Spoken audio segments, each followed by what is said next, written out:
You're listening to Win the Day with James Whittaker. What we do in life echoes in eternity. Broadcasting from Los Angeles, California. Here's your host, James Whittaker. Let's go! Welcome back to Win the Day. The quote for today's episode is an absolute classic from Yoda. Do or do not, there is no try. Do or do not, there is no try. In this episode, I'll be chatting with a good mate and one of the world's foremost business growth experts, Kerwin Rae. You might already know Kerwin. There's a good chance you do if you're from Australia, and he's amassed millions of followers online with his raw, no-nonsense motivational style.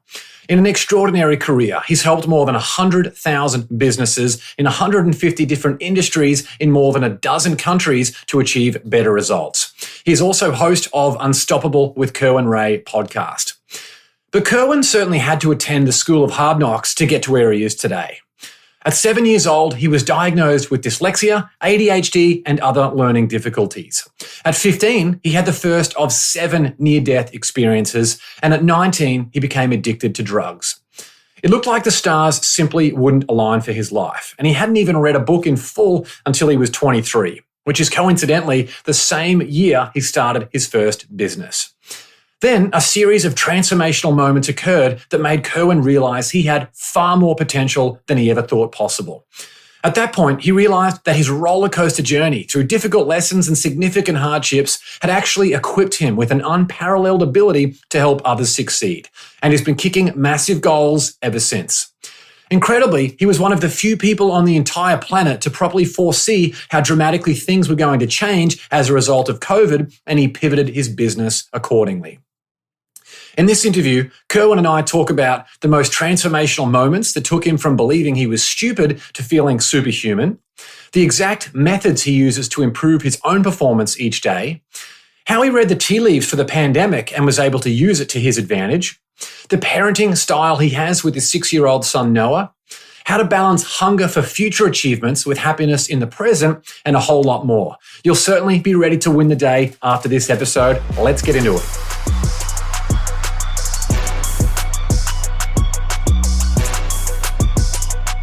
Kerwin, great to see you again, mate. Welcome to Win the Day. Thanks, James. Good to be back.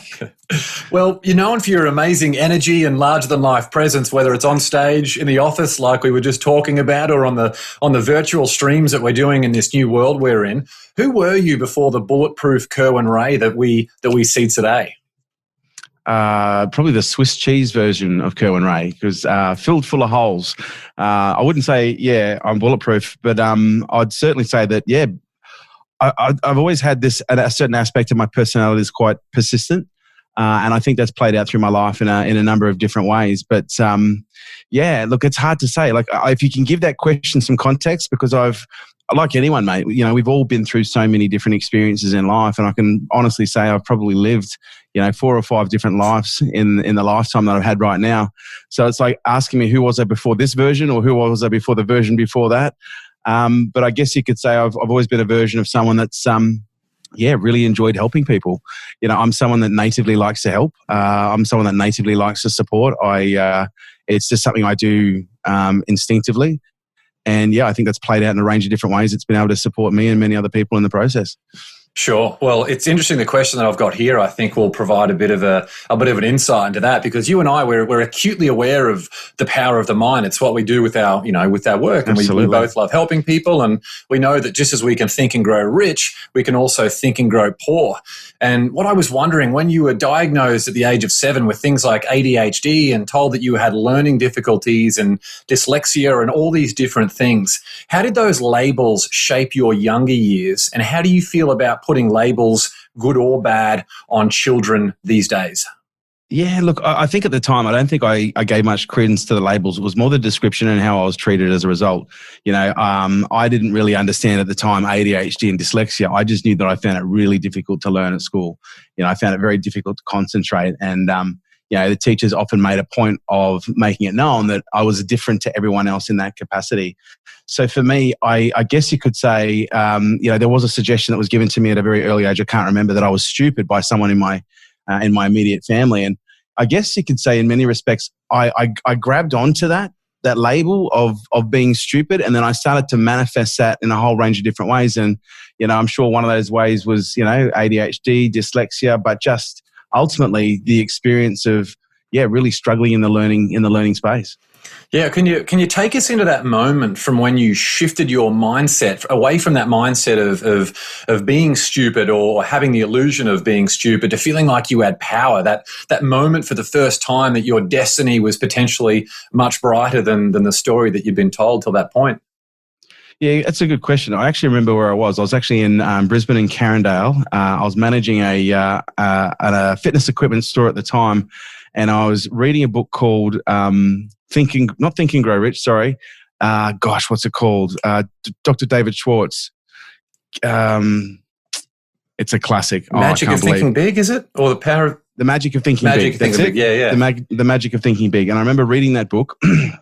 Because it was given to me by someone that I knew. And I read that book, and I read it feverishly. And I never read anything feverishly because I always struggled to read. And I never even read the newspaper up until this point. I didn't read anything. I think up until that point, I hadn't even read a book cover to cover. And then I found this book and I started reading it, and I was kind of attuned into the possibility that maybe there was more potential out there, slightly attuned to the possibility of some form of growth and personal development. And I read this book. And I remember getting to the end of it because I read it over a period of about 3 days, which was, first of all, it was the first time I'd read a book cover to cover. So it was a feat, and it was actually a significant feat in my life because something I struggled with. But then I remember getting to the end of the book and looking at the back cover and going, I actually fucking remember what's inside. And then literally thinking to myself, maybe I'm not stupid after all. I remember thinking that exact thought. And then from there, I just made it a practice to start reading things I was interested in. I even started buying newspapers, not because I was interested in the news, but I'd flick through the newspapers until I'd find a headline that took my attention. And then I'd start reading. And to me, that was just a form of practice. Interesting catalyst. I actually grew up in Carindale for the first 15 years of my life. There you go. We lived out there in the middle of nowhere. I remember your dad. Yeah. We lived there in the middle of nowhere before all the residential developments and things came out there. We had 10 acres and we had a neighbouring house and no one else around for about a 10-minute drive. Wow. So one of my greatest athletic feats was at about the age of 12, trying to get to the corner store that was about a 5K bike ride away. So it's interesting how all that works. Well. And I guess those things that you go through help you in your career that you've got now, right, where you can go and help a bunch of people, because it sounds like what you were talking about there, it was one of those big when the student is ready, the master will appear. I mean, you always had this ability, but it was only once you were able to have this resource that was able to change the trajectory. And I know, we've each had a lot of sliding door moments to that point, but is that a big part of the work that you do today to try and help other people to help facilitate those sliding door moments to change their trajectory? Yeah, look, I think I've come from a place which I think is, and again, everyone's got their own story, and I'm not trying to put myself above or below anyone. But what I do know is I've come from a pretty interesting background where I've had, a vast and wide range of experiences that could be labelled as severe traumas, and as a result, that created a whole bunch of, situations and contexts and feelings within me. Some of those given labels and diagnoses that just required a disproportionate amount of work. And so with the person I am today, I've seen the amount of work that I've had to do to get here, and it hasn't been an easy journey by any stretch of the imagination, but it's given me a real solid set of tools, because I'm one of these people that I'm relentless, but I'm relentless from the perspective of sustainability. I don't just want to learn how to do something once. I want to learn how to do something over and over and over again.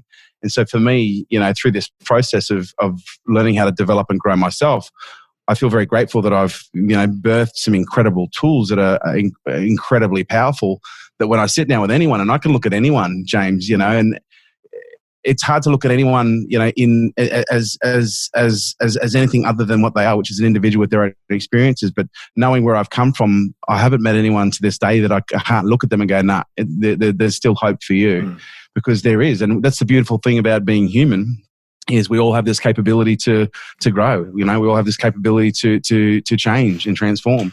but it's just getting people to that point where they can see that. It's interesting that so many people out there feel like they don't have a good story. Yeah, there are people like whether it's Brandon Bouchard, who talks about his car accident story, or Janine Shepherd, who is a good mutual friend of ours, who was literally hit by a truck. A lot of people out there feel like, hey, I'm not good enough because I don't have a big enough story. And I wasn't hit by a truck. I haven't been stabbed. I haven't been shot at. I haven't had 7 near-death experiences. Yeah, a lot of people do feel that way. Yeah, I think there's a huge market that you're serving of people who are the middle of the road, who may not have come from enormous hardship. That being said, I feel like everyone who has reached the age of 30 has overcome significant adversity and hardship in one way or another. And with you've had a bunch of near-death experiences, you've had business challenges, you've had personal challenges.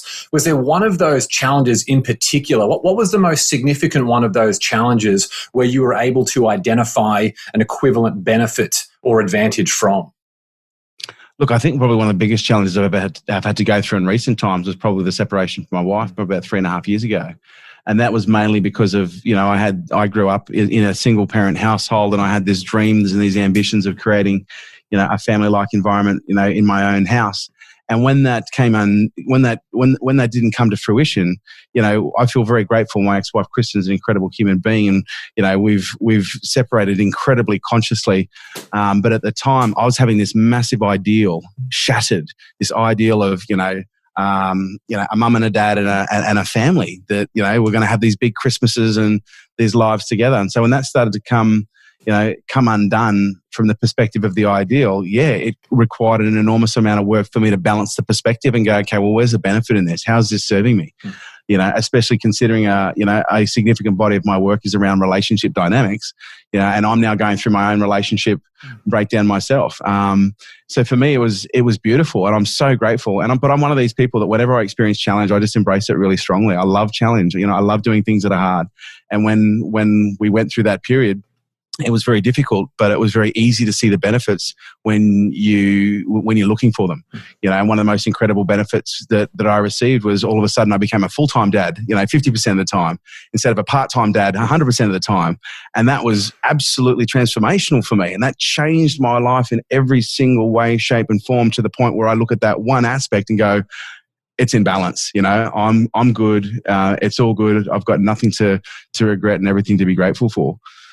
Absolutely. What has happened in your life? What have you done that's enabled you to stay so calm in all the, I guess the world that we're in right now? It's a disproportionate amount of fucking meditation and all sorts of other gizmos and gimmicks. But you've also got to understand my origins, mate. Yeah. This is also, a label that I was undiagnosed SPD, and what that means is, I've got family that are on the spectrum. I'm on the spectrum myself, and SPD means I have a sensory processing disorder, and it's not really disorder, it's more like an upgrade. All of my senses are all heightened. So my sense of, smell, taste, touch, everything is turned up. Now, everyone might go, oh, that's amazing, but it's not amazing when you give that to a child that is evolving in an environment that is quite noisy, and frenetic, that hasn't been demonstrated, nor is demonstrated how to regulate, in a healthy and functional way. And so for me, I didn't know anything other than growing up feeling stressed, because I was constantly under the bombardment of amplified information, whether it's a sound, sight. Going into a shopping center was like, for me, it was a very different experience to most other kids. And so as a result, I've had to learn how to, literally, I kind of came to this conclusion, I think it was only a few months ago, that I've literally gone through almost every system in my body, learning how to regulate it consciously, just to try and feel normal. But in the process, I've developed an incredible set of tools that that are being used by military, by business, by mums, by dads, by, kids who are going for exams, to be able to regulate stress and stay calm and cool. And so for me, you look at me and go, man, how is it that you're so calm? Because I spent decades as a very wound up, fucking anxious little child that didn't want to be that way, for real, and I used to look at everyone around me as a kid and go, why does everyone look so fucking relaxed? I feel like I'm wound up like a spring here. And so, for me, the pursuit of calm, and even to give you context, there's only two base fears that we have, which is the fear of falling in loud noises. And so for me, I went straight for those two. I did 200, once I identified I had a fear of heights, I did 200 skydives in 12 months, and I did at least 60 skydives in a very short succession where I threw a heart rate monitor around myself and I was meditating in free fall with the pursuit of getting under 80 beats per minute and maintaining that.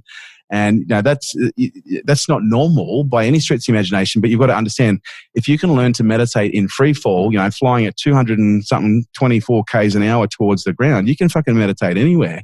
One of the reasons I pursued training with weapons and special forces, and I'm very lucky to have trained with, some Navy SEALs. I've trained with European Special Forces. But when I do this training, people go, oh, that must be mad, running and jumping and, climbing through mud. I'm like, no, dude, I don't get my hands fucking dirty on the mud. I play with the guns. And the reason I like to play with the guns is because you have to, you're working in an environment that has a very loud percussion that activates the autonomic nervous system instantaneously if you don't know how to regulate. And if you have to execute a series of 73 moves in the next 3 minutes and you're activated, you can't do that, you're fucked. But by virtue of exposing yourself consistently to those stresses falling out of the sky, loud noises whilst having to perform complex sequences that could potentially get someone or yourself killed, it forces you into a zone where you have to become very clear when you have to be. But more importantly, you understand the value of calm. Because I think one of the reasons that people aren't calm is they don't see the value of it. And when you are calm and you have this massive objectivity to be able to make multiple decisions at any one time that most people can't make because, they're stressed and they're activated. There's a lot of value in calm once you start playing in that space. For sure. It's interesting that I had someone on recently who's Emily Fletcher, who has got Ziva meditation. I'm not sure if you know Emily, but part of my research for that, I discovered that more than 80% of doctors' visits are related to stress. Yet the people who feel that stress, but they're not taking the steps to really improve themselves on the daily and getting out of your comfort zone. I mean, I think for most people, jumping out of an aeroplane is probably stressful enough for them. But when you're taking that to another level of constant growth around what can I do to push the boundary at the furthest point, which is the meditation thing. I mean, incredible. And the business leaders that you work with, hundreds of thousands of people all around the world, all the different businesses and things that you've been able to help grow and transform. Is stress an underlying factor for all those people? Maybe they're too busy working in their business rather than on the business. How much of a factor is stress, and what role do you think meditation or some type of other tips that you've got to help them get through that? Look, I would say it's a massive factor, and that's one of the reasons I think that we are so successful in what we do. When we work with business owners, the clients that we work with over a long period of time, there's about 1 in 3 or 1 in 4 that will 2x to 10x in their first 18 months to 2 years. And, we teach very solid business, marketing and leadership and scaling principles, yes. But the one thing that makes us different, that really sets us apart, is the psychological conditioning component that we teach. And a big part of that is learning how to deal with stress, because here's what we know about stress. Stress is the number one killer of the 21st century. And it's a multi-billion-dollar issue in the workforce. But what we also know about stress is when we have stress activated in the body, our autonomic nervous system is activated. We go into fight or flight. Adrenaline and cortisol start flooding the system, and we lose within 7 minutes about 50% of our intelligence. So when stress goes up, intelligence goes down. And so to me, it's a valuable question to ask, okay, what are the situations that I'm in most that have the highest level of value, that require the greatest level of calm, that if I'm stressed in those situations can cause me, significant consequence. And that is in your job, in your business, in your relationship, in those moments that really count. And so for me, there's an absolute clear correlation that if you're going to be an entrepreneur, if you're just going to be alive, you're going to experience a level of stress. But if you're going to be an entrepreneur, and stress is a spectrum, right? You are going to significantly start to push yourself up that spectrum of experiencing stress. And the more able you are to regulate stress in a healthy way at levels that other people can't, will enable you to go further than anyone else can. Because the only difference between someone who plays here and someone who plays here and someone who plays here is not necessarily their smarts; it's their ability to expose themselves to information, in some cases stress, at a level that they can regulate in a healthy way. That's why not everyone's going to be able to build a multi-billion-dollar company, because not everyone could, cope with the mental stress of even considering working with those denominations and those values. And that's why you'll always find where your limit is, and wherever that limit is will be, you'll be constrained by some level of fear that triggers a level of stress. The more we can interpersonally learn how to regulate the systems within our body consciously, based on the recognition of that being required, then the further we can go. Yeah, it's interesting, isn't it, that Jeff Bezos, Amazon founder and CEO, he said in one of his letters to the shareholders, I've made billions of failures at Amazon, literally, like actively seeking out the wealthiest person who ever lived, actively seeking out ways that he can get out of his comfort zone because he knows that the more he can expose himself to those environments, the more comfortable they are, the more sensory awareness they have around being able to bring something to market that might resonate rather than your traditional bureaucracy that moves very, very slowly. I guess things like banks and other government practices, I think would be in that regard.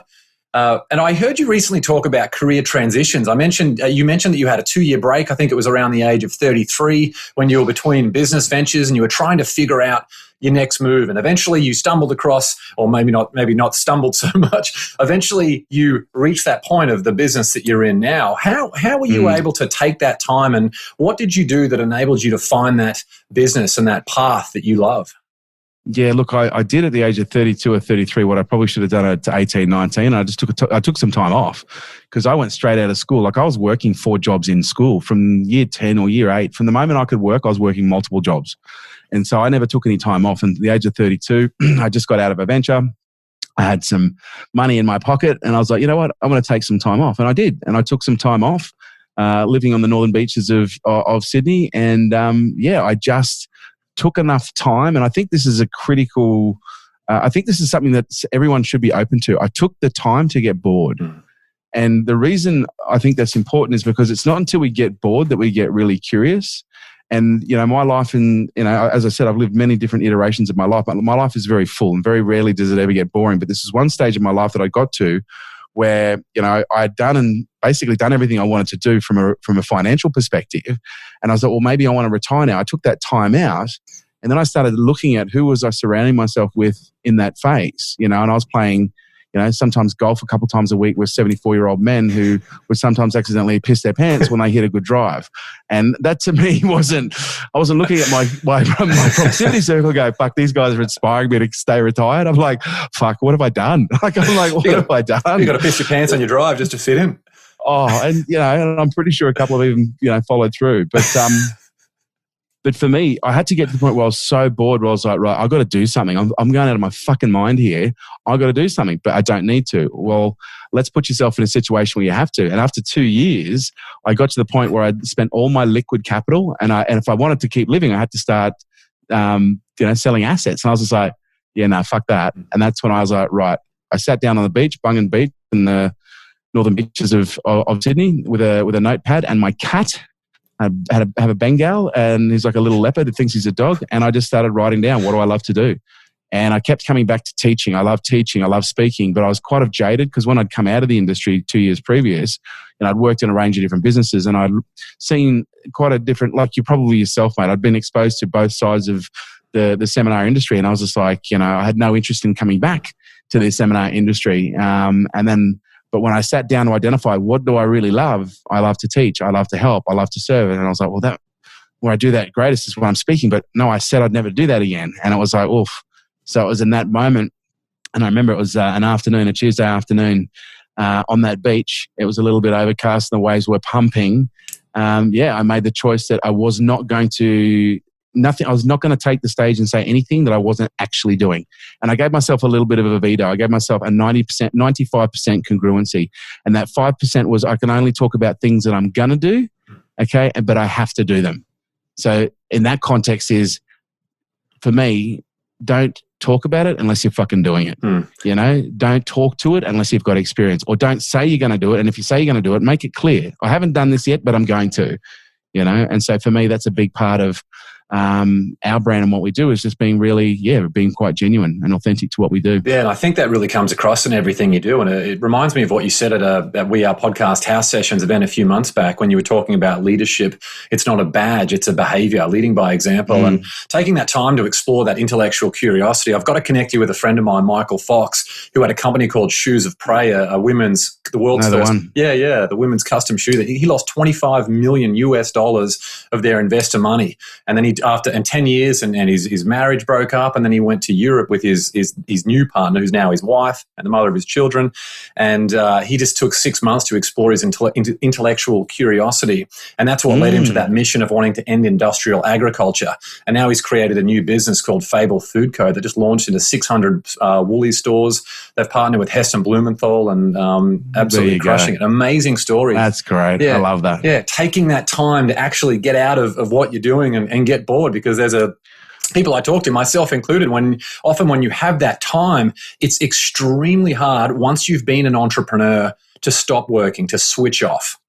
And David Deida, I actually got the idea from David Deida in one of his books. I think it was The Way of the Superior Man.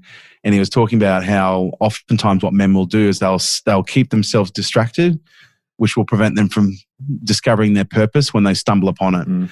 And that's why it was recommended, and I'd recommend this to a lot of people, to take extended periods of time just to do nothing, just to get bored. And we see it with the kids. It's a big part of the Montessori method that we do with our son Noah, is the importance of getting kids bored, because it's when they get bored their imaginations fire up. Yeah, interesting. That's great. What about from all the businesses and individuals that you've worked with and been able to change the lives and trajectory of, is there one transformation in particular that you're most proud of or that stands out? Yeah, there is actually. Probably I know this is going to sound so arrogant, but my own. I feel like it's a P. Diddy moment. I like to thank me. I like to thank my grit. Look, it's a hard.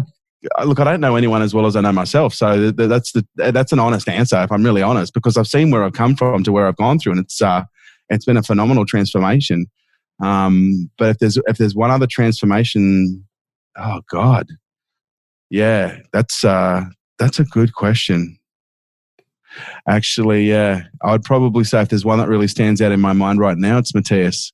Matthias, my filmmaker. He is. Like when he came to me, I still remember his interview. He was like, his hair was shaking in the Skype interview in the background, and he was very meek and very mild and very mousy. And the transformation now. He's now, 4 or 5 years later, he's now probably one of the strongest leaders in our organisation, and he's got a real head on his shoulders. And where he's come from, he's got his own story. Where he grew up and losing his mum at an early age, and his father was a man of service in the community, and he was exposed to a lot of stuff. And so the more I got to know him, the more I saw where he was from his journey, and to see where he's come from there. And that's the beautiful thing about when you're working with a filmmaker, especially Matthias, he's with me all the time, so you can't help but get to know him and rub up against each other and find out more and more and more. And he's probably one of the most phenomenal transformations I've ever seen. Yeah, I love it. Well, you mentioned before, your 6, Noah's 6, isn't he? Your son Noah? 6.5, yeah. 6.5, yeah, awesome. What do you do differently as a parent compared to how you see other people raise their kids?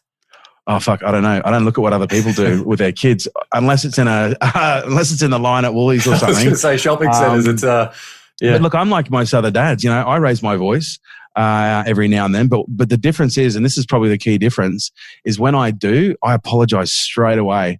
Because I'm human, and if I get a little bit of edge to me and I lash out, I'll often say, "Buddy, I'm sorry for raising my voice, but I'm not sorry for what I said. But I shouldn't have raised my voice. But we shouldn't have done this, or whatever the issue is, and bring it to him that way." So he sees me own my shit on the regular. Like he really does see me own my shit on the regular, which is something I hold very near and dear. But we also spend a lot of time together, and I wouldn't say I'm antisocial, but I'm not a massive social person. And, one of the things I realized that up until beginning in a new relationship about 4, 5, 6 months ago now, outside of work, 98% of my socialization was with my son Noah. And so I guess what that means is we spend a lot of time together. We hang out a lot. And the things that we do when we hang out, we're either playing cards, but one of the things we do on a very regular basis is we'll just hang out on a beanbag, hugging and just talking. And we'll sometimes talk for hours. And I talk to him like he's a real human being. And I talk to him with an enormous level, and I treat him with an enormous level of respect. I treat him as a human being, as an age-appropriate human being, but that comes with a an incredible level of respect for the potential that he holds. Sure. It's interesting that so many parents, I see a quick, and obviously it's up to everyone to parent their own kids however they want and however they see fit based on their own experience. So many people are quick to dictate to children how the world is. And I just love asking children questions and just letting them go, or just listening to their observations. I think that's fantastic. What is your biggest fear that you have for Noah as he gets older, and how are you equipping him to handle that? I wouldn't say I have any big fears outside of, losing the little guy. That would absolutely destroy me. But I guess the things that I'm equipping him for is I'm equipping him for a very strong mental game. He gets probably some of the world's greatest coaching in some of the most important situations of his life. He really does. And I look at him as, like myself, as probably one of the greatest clients I'm ever going to have. And I don't mean that in a commercial way. I just mean that in a way of service. But I'm just equipping him with a very strong mental game, with a really strong focus on leadership and teamwork.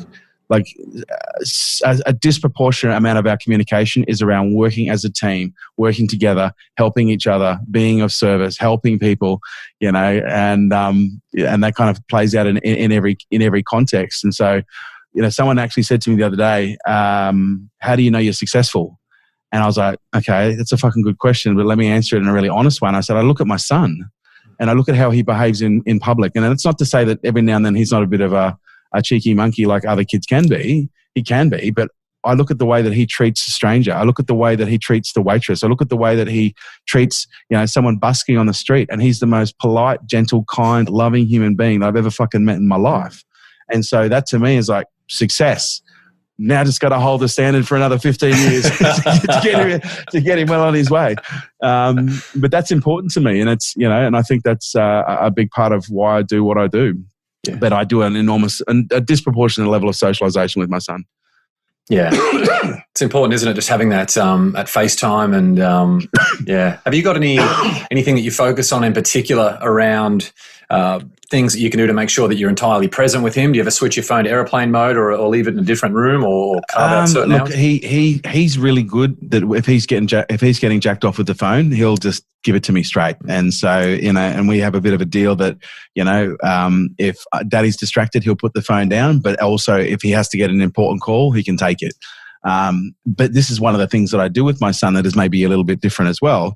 Yes, I give him an enormous level of presence, but I actually include him in a lot of my business.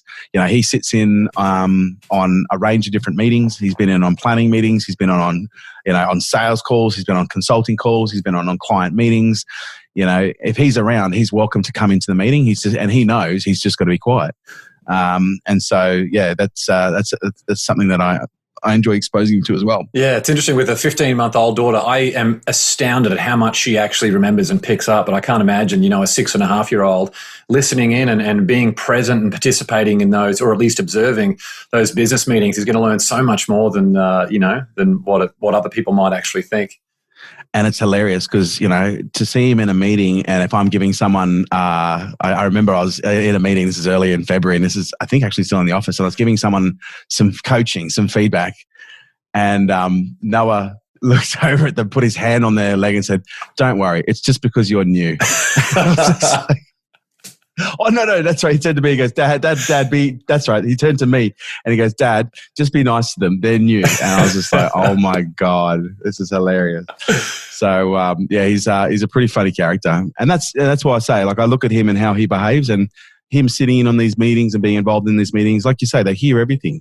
And they echo it. And I would be surprised if he's running the company in the next 6 years. There's a poem that John Wooden used to have up on his in his office, and it was called "A Little Fellow Follows Me." I'll send that to you afterwards. Incredible. It all talks about. I love the sound of that. Yeah. It's no matter what, this, you've got this little kid that's always there, just watching and mimicking, good or bad. Whatever you do is handed down, whether you like it or not. To switch gears for a sec, you always talk about bigger, faster, stronger. How do you balance that hunger with enjoying happiness in the present? Yeah, look, I think that's like anything. I think happiness is like presence, which is like health. It's a practice. You don't just get happy by accident. You don't just get healthy by accident. Some people are naturally wired that way, maybe, but I think happiness is is something that everybody needs to work on, with a level of consciousness to be aware of how much they're experiencing in their life. And I'm no different to anybody else. I get obsessed with performance, with business, with everything moving so quickly that sometimes, I do forget to slow down and enjoy more. And that's where the last few months have been quite special for me. I've now entered a new relationship for the first time.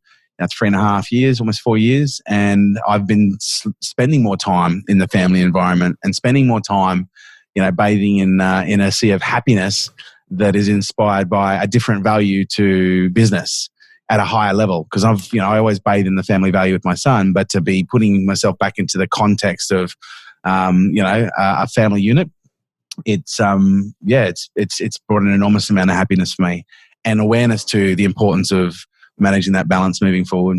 Yeah, sure. What about when COVID started? You were incredible with how well you were able to connect the dots around what was coming. I think better than anyone that I've ever spoken to or anyone I've ever met. How were you able to read the tea leaves around what was going on with COVID, and how did you change your business as it was all unfolding? I remember back with just the uncertainty. People might forget it now, but it was changing like crazy from a public perspective. It seemed like no one had any idea what was going on.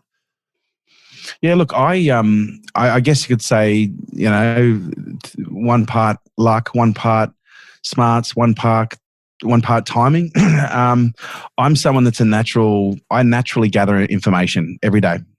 I use a range of different sources, and I'm often looking at a range of different data depending on what's on my windscreen at the time, what's on my dashboard. And somehow Corona got on my dashboard on January 7th. And when I read it, I remember thinking, this is interesting. And I started going through, and I remember just doing a little bit of research and going, fuck, there's something going on here. And like within minutes, I was like, shit, there's something going on here. But then the very next day, I think it was January 8th, I jumped back on and it was media silence. And I remember going, fuck, that's a bit strange. Like yesterday there was this outbreak, in China, and today there's no talk of it at all. And it was maybe only 24-hour blackout, but then the next day it was back in the news again, and I couldn't shake it. And so every day I was just gathering data, and so when the China outbreak happened, I was way across it. Early January when Spain, Italy, and France were going up, I was way on it. Like I ordered a first set of protective gear for the team on January 18th. We created our first bio threat response plan with the team on January 24th. Because we had a 13-city tour that was scheduled for February where I was going to be on 30 planes in 30 days. And I wanted to make sure that myself and the team were protected. And so there was a lot of, people say, oh, it was a good intuition. It was just really good foresight and combined with solid intuition and just looking at the data points. And, I was saying this in early January. I was literally saying, and I've got this on film, why the fuck is no one talking about this? This COVID thing is taken off. No one's talking about this. China, like it was, I think 27th of January, I was saying China's been shut down for 3-4 weeks now. No one's fucking talking about this. Everyone's shipping out of China. No one's shipping. No one's talking about this. What's going on? And it's been a culmination of that. And when it hit, I was finally like, well, finally someone's fucking paying attention, because I've been talking about this. I think at that point I've been talking about it for 7 weeks, heavily.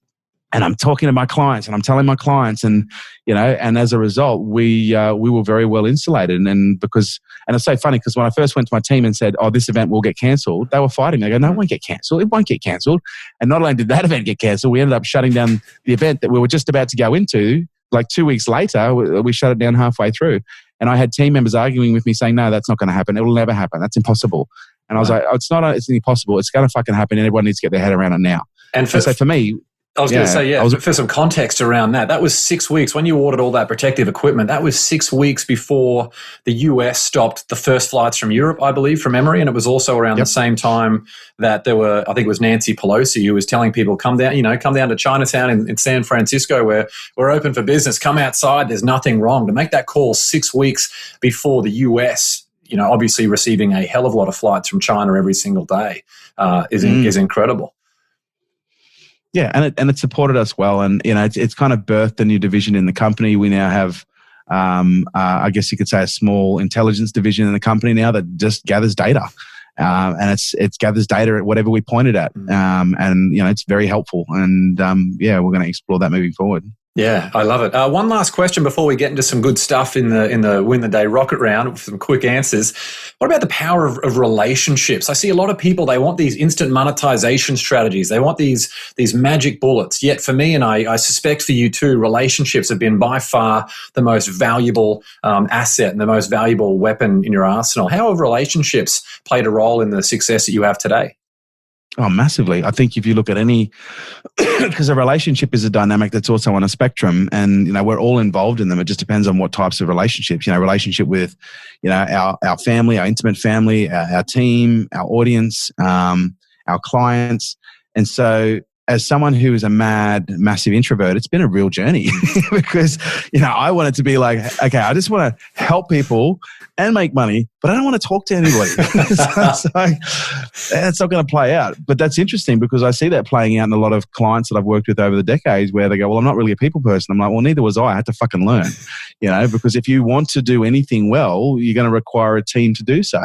If we're going to have a team, there's going to be relationship dynamics at play. And fundamentally, what will determine the performance of those dynamics will be your communication strategy. And how well you communicate will ultimately determine the depths and the level of, relation or trust or connection that you have that will ultimately determine the quality of the collaboration. Yeah, love it. And whether that collaboration is your wife, and again, that might sound cold, but that's the reality. It's a intimate collaboration, whether it's collaboration with your kid when you're parenting, or collaboration with your team member when you're trying to lead. We're all constantly, and that's what we're built to do, by the way. As humans, we're built to collaborate. But just not a lot of us really got necessarily the best instruction on how to do that effectively. It's interesting. I had Keith Ferrazzi on recently, the #1 New York Times bestselling author of Never Eat Alone, and he's talking about the next partner that he wants to have, like the next romantic partner, is someone who will be his partner, not just on the relationship side, but really someone who, he uses the term co-elevation, someone where you both really lift each other higher. And I mean, the relationship, especially when you bring kids into it, they see so much, they observe so much around the relationship that you have with your partner or your ex-partner. And obviously it's a big thing that's on your mind as you're talking about around Noah, making sure that your relationship with his mum is something that he admires and respects. And that's the thing. As parents, we need to take a pill and take a step back and start to really become aware. Because a lot of parents look at their kids' relationship dynamics and they go, "Well, I don't know where that comes from." And I'm telling you right now, there's a very high probability it comes from you. Whenever Cesar Millan works with a dog, he goes, "I rehabilitate the dog and I train the human." And it's the same. It's the same with kids and parents. We've got to be very careful of the blueprints that we demonstrate because they ultimately become the foundational, operating systems of how they relate in different contexts. And, one of those being, at an intimate level. And, one of the biggest fallacies that we tell our kids that is if someone is mean to you, that means they like you. And, it's like, what does that tell a 6-year-old girl or a 6-year-old boy? Oh, that boy's bullying me. Oh, he doesn't not like you. Actually, that's how he likes you. He just doesn't know how to tell you. And so now we start building this whole model of, well, people treat you poorly. That means that they love you. Or they start looking at the dynamics that they have with their mum or their dad and that communication strategy, and then don't understand why that communication strategy keeps playing out in their intimate lives, when they move forward. Yeah. Yeah. As parents, we have a lot to answer for, but we also have a lot to be responsible for and a lot to be grateful for if we're conscious of what we demonstrate. All engine running. Liftoff. We have a liftoff. Let's now move into Win the Day rocket round. So 10 questions for some quickish answers here, Kerwin. You ready? Can I win a car? Yes, we will see. We will see. I was going to send you one, but they're not allowing exports out of America at the moment.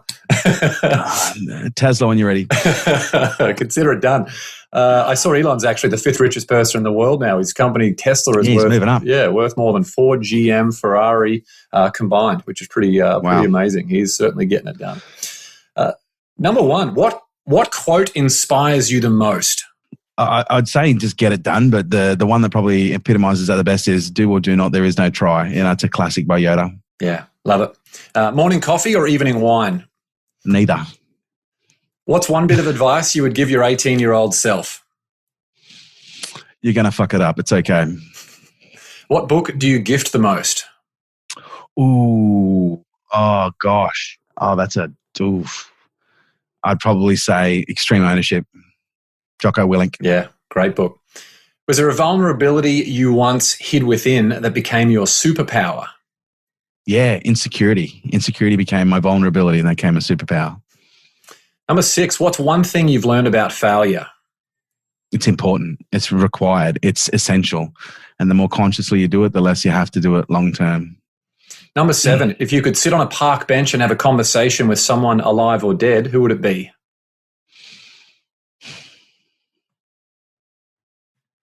My grandfather, actually. Yeah, never met him. Number 8, what tool or resource best helps you run your life or your business? Oof, what tool or resource? Yeah, look, my phone. Honestly, I fucking hate the thing. But I can't live without it. It's almost a part of me. They're powerful little things out there, unfortunately. Number 9, I'm keen to hear your answer to this one. Share one thing on your bucket list. Ooh, one thing on my bucket list. Oh God, I've always wanted to do a trip of Austria and Europe, and just to see some of the castles and the lakes and I've got this picturesque picture in my head of these settings in Austria and Germany, and I'd love to go and check it out. Fantastic. That's the only thing I can really think of. Because someone else asked me this question the other day. I was like, fuck, I've done everything I want to do. But yeah, there's certain parts of Europe that I haven't gone to that, I'd hope to be able to get to at some point. And outer space, the final frontier, maybe one day. Oh, fuck. I didn't know that was on the table. Like, that's happening. That's done. My son and I talk about that on a regular basis, going to space. I should mention here as well, the first time I walked into your office in Sydney, mate, so impressive. I've told so many people about that. I remember taking a photo on my phone, just seeing that whole, the whole layout of the cityscape. Are you able to quickly just describe that for people who haven't seen it or haven't been there? Yeah, it's an entire wall mural that just has embodies who we are. So it has our purpose up there, which is helping business owners succeed. It has our mission up there, which is to become the most exclusive network and tribe of elite and conscious business people. And it has all of our values, the 13 values that we have in the company, and a little bit of a description on them. But it's all set within a mural of what inspires me. And so we've got SpaceX there, we've got Stark, we've got there's a whole bunch of stuff that's kind of cool. That's a picture of myself and my son, and there's a lot in it. Let's just put it that way. It's one of those pictures that actually says 1,000 words. Yeah, one of the things I love about you, mate, is a lot of people talk about, but every part of you, it comes across, which is awesome. Number 10, final question. What's one thing you do to win the day? What's the one thing I do to win the day? I just get it done. To me, when you know yourself well enough, you just know what buttons to push, and you can do anything. And it's in most cases, regardless of context, unless someone's chopped your hand off or something. Love it. Well, get in touch with Kerwin online. You can go to his website, kerwinrae.com, or connect with him on Facebook, Instagram, YouTube. He's crushing it on all the socials. And also check out his awesome podcast, Unstoppable with Kerwin Rae. Kerwin, great to see you, my man. Thanks for being on the show. James, absolute pleasure. See you next time, buddy.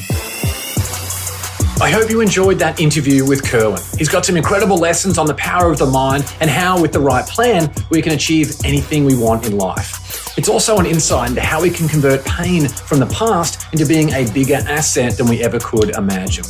If you enjoyed this episode, don't forget to subscribe. And if you want to help spread the word, please give us a 5-star review and tell your friends to subscribe too. Win the Day with James Whittaker is available on Apple Podcasts, Spotify, YouTube, and wherever you listen to podcasts. We've got some big episodes coming up that I know you're going to love. That's all for this episode. Remember to get out there and win the day. Until next time, onwards and upwards, always.